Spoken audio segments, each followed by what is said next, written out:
ఓం శ్రీ గురుభ్యో నమః. శ్రీమాత్రే రామానుజాయ నమః.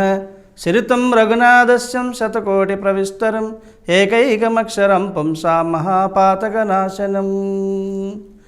శ్రీరామ జయ రామ జయ జయ రామ రామాయ రామభద్రాయ రామచంద్రాయ వేదసే రఘునాథాయ నాదాయ సీతాయ పతే నమః.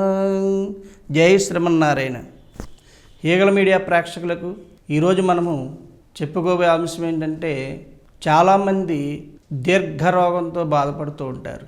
అది ఏదైనా కానివ్వండి, మీ జాతకపరంగా అష్టమంలో రవి ఉన్నా, కుజుడున్నా, లేకపోతే రాహు ఉన్నా, కేతు ఉన్నా, శని కుజుడు కలిసి ఉన్నా, ఈ విధంగా ఆ యొక్క గ్రహాల యొక్క బంధన వల్ల అనేకమైనటువంటి దీర్ఘరోగం అది తగ్గుతున్నట్టుగా భావించినా కూడా తగ్గదు. అది అలాగ దీర్ఘమైనటువంటి రోగంతో, లేదా మనస్సులో ఉన్నటువంటి రోగం మనోరోగం, అది కూడా అంతే. ఆ మనోరోగానికి మందు లేదు.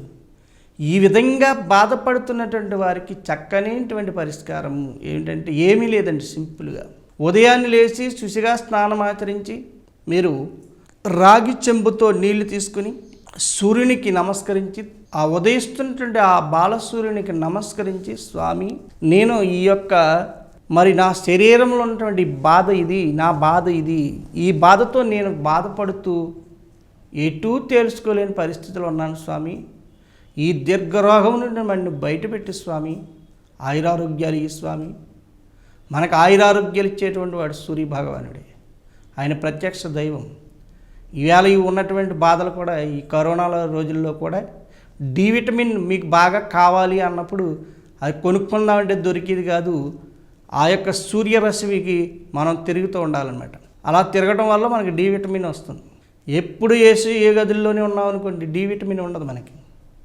అందుకే ఇప్పుడు డాక్టర్లు కూడా ఏం చెప్తున్నారంటే, మీరు కాస్త ఎండలో తిరగండి, ఉదయాన్నే వచ్చినటువంటి ఆ సూర్యోదయానికి కాస్త మీరు అటు ఇటు తిరగండి, మీకు డి విటమిన్ వస్తుందని చెప్తూ ఉన్నారు. అటువంటి చక్కనైనటువంటి మనకి అనుగ్రహించేటువంటి ఆ సూర్య భగవాన్ని ప్రార్థిస్తూ, ఆయన నమస్కార ప్రియుడు సూర్యభగవానుడు, నమస్కరించగానే పొంగిపోతాడైనా. అటువంటి స్వామికి నమస్కరిస్తూ, సూర్యభగవాన్ నాకు ఉన్నటువంటి ఈ శరీరంలో ఉన్నటువంటి రుగ్మతాలన్నీ కూడా తొలగింపచేసి స్వామి, నన్ను అనుగ్రహింపు స్వామి, నేను ఈ యొక్క రోగబాధ నుండి బయటపడేటువంటి చేయి స్వామి అని చెప్పేసి ప్రార్థిస్తూ నమస్కరిస్తూ, మీరు పట్టుకెళ్ళినటువంటి రాగి చెంబి నీళ్లను ఆయనకి ఇలా తర్పణ వదలండి. ఇలాగ ప్రతిరోజు చేయవలసిన పని, మనం నిత్య కైంకర్యాల్లో ఒక పనిది. కానీ మనం అందరం ఆచరించలేని పరిస్థితిలో ఉన్నాం. ఇప్పుడు దైనందిక జీవితంలోని సమయం చాలా గొప్ప విలువైపోయింది కాబట్టి ఆ యొక్క స్వామివారికి మనం నమస్కరించేటువంటి సమయం లేదు, కాస్త నీరు తర్పణ వదిలేటువంటి సమయం కూడా లేదు. ఇప్పుడు కనీసం ఇప్పుడు మనం ఏం చేద్దామంటే, కనీసం ఆదివారం రోజైనా సరే మనం ఒక పనిగా పెట్టుకుని, ఒక టైం టేబుల్గా పెట్టుకుని ఆ స్వామివారిని ప్రార్థిస్తూ, ఆ సూర్యోదయానికి ముందుగా నిలబడి మనకున్నటువంటి బాధలన్నీ కూడా ఆయనకి చెబుతూ, మమ్మల్ని అనుగ్రహించమని చెప్పేసి ప్రార్థిస్తూ, కాస్త నమస్కారం చేసి మీరు పట్టుకెళ్ళండి ఆ రాగి చెంబు నీళ్ళని ఆ తర్పణం వదిలి, ఓ సూర్య భగవానికి ఇదిగో జలతర్పణాన్ని వదులుతున్నామని చెప్పేసి, నాలో ఉన్నటువంటి రుగ్మతాలన్నీ కూడా తొలగిపోయేటట్టు శ్రీస్వామి అని చెప్పేసి మీరు ఇలా ప్రార్థించండి.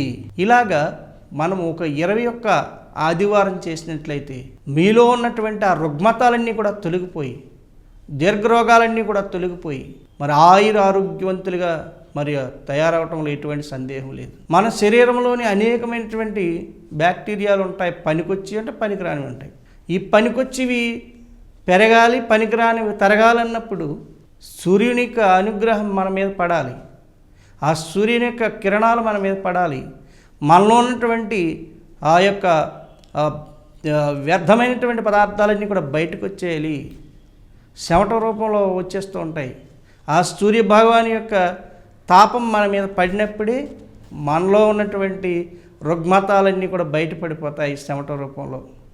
అందుకనే వైద్యులు కూడా చెప్పడం జరుగుతుంది, మీరు చక్కగా కాసేపు ఉదయాన్నే ఆ యొక్క సూర్యుని ప్రసరించేటువంటి ప్రాంతంలో మీరు తిరిగాడండి, కాసేపు మీరు ఆరోగ్యాలతో ఉంటారని చెప్పేసి సైన్స్ కూడా చెప్తూ ఉంది. కాబట్టి ఇది ఎప్పుడో మనకు ఋషులు చెప్పారు.